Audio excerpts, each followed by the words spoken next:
Good morning, folks. I think I'm live. I hope I am. I tried a couple of times before, and you may have seen a notice that we were popping up live, but I ran into some complications, so I think I've got it all right this time. Um, I am going to be sharing with you from Second Corinthians chapter 7, and I'm out on my back porch, kind of enjoying the pleasant weather. I think the rain is going to be rolling in today. I can feel the breeze blowing a little bit.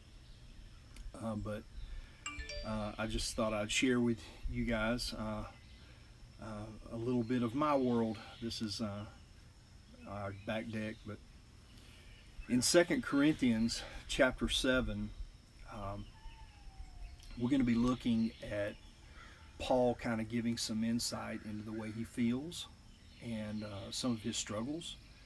And he was writing this letter for a couple of things. In his letter to the first letter he wrote to the Corinthians, he was trying to correct some problems, and at times he may have even come off a little harsh. And this letter seems to infer that maybe it wasn't the second letter; it was maybe the third letter, because he refers to a letter where he was very, very harsh and very critical and said some things that we don't necessarily see in First Corinthians. So we think there may be a lost letter somewhere. But Paul here in Second Corinthians chapter 7 finally is telling the Corinthians that he's glad to hear that they've made changes, that they have repented from things that he had told them in the beginning not to do, and they kind of slipped back into those things.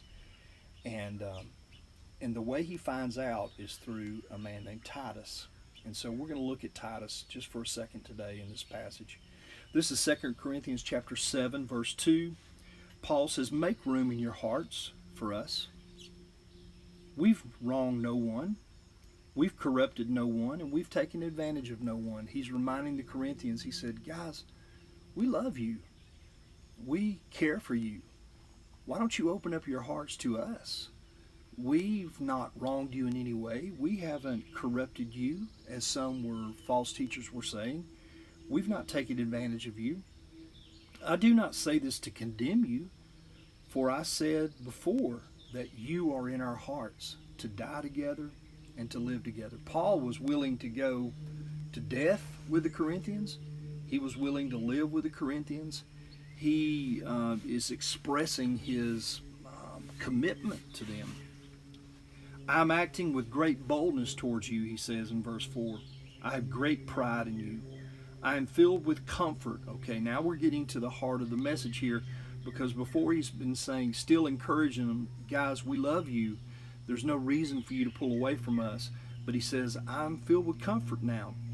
In all of our affliction," he's letting them know that his current situation is not great. He's going through troubles. But he said, "Even in that affliction, I'm overflowing with joy. For even when we came into Macedonia, our bodies had no rest, but we were afflicted at every turn, fighting without and fear within." Let's pause right there for a second and just be reminded that Paul, whom we all read the New Testament, and to be honest with you, Paul is sort of like a Superman figure of sorts in the New Testament. He was an amazing man of God. He was an apostle appointed by Jesus. Unlike the rest of the apostles, he came at a later time, and he always felt himself to be a little below them and realized that he was an apostle. I think he says out of season. But the thing is, Paul, if you read his words, I mean, Paul went to the point of death several times. He served God even when he was persecuted, even when he was hurt. We see him singing in prison. We see him healing people, and it's just amazing. And yet, this super Christian Paul here says, "We've not only been fighting without, but I've had fear within." Everyone let's not beat ourselves up when we face difficult circumstances and we don't live up to what we think is the perfect Christian. Because the only perfect Christian was Jesus. And those of us who are being made perfect by Him, our only goodness, our only perfection is because we have Christ living within us. And we're constantly struggling with the flesh, constantly struggling with the brokenness that God is trying to restore and redeem.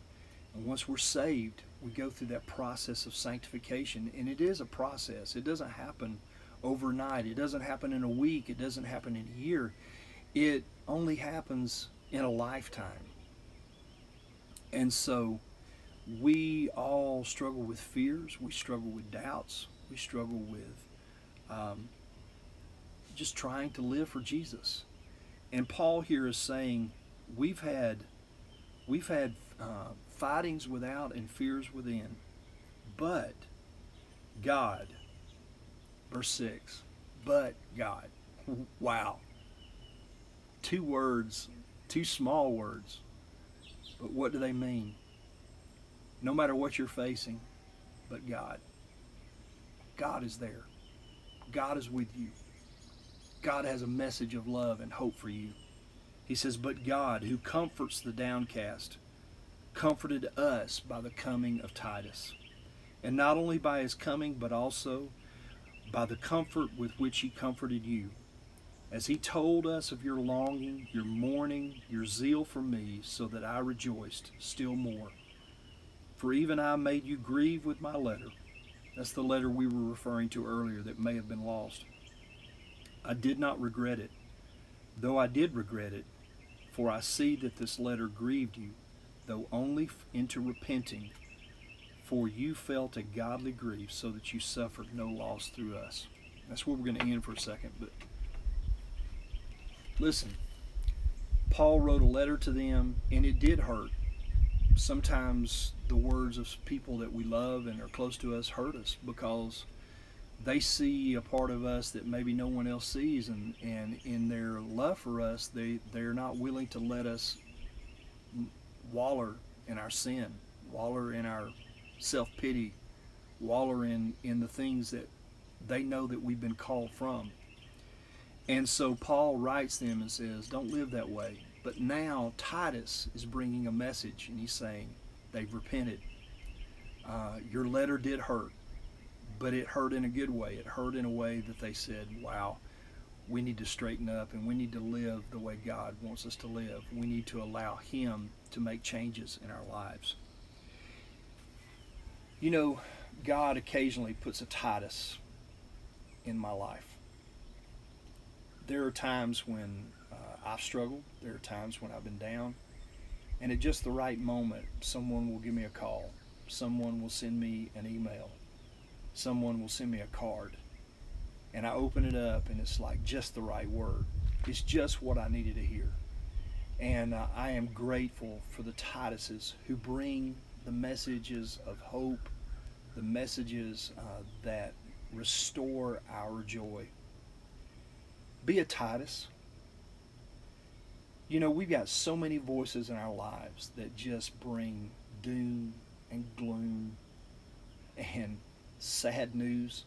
Lord knows we don't need any more of that. You can open up Facebook any time of the day. You can turn on the news any time of the day and get all of that. But the world does need Tituses. It needs someone who will come and bring a message that will bring hope and restoration. So that's my encouragement to you today. To be a Titus. To share something with someone that's going to build them up. Let them know that they're loved by God, cared for. And I hope that you can accomplish that today. I hope that you have the opportunity to do that today. And when that opportunity arises, I hope you'll remember I'm supposed to be a Titus. I hope you have a great Tuesday, and I'm looking forward to a day to serve the Lord, and I know that wherever you are, you'll have that opportunity as well. God bless you, and I'll see you next week.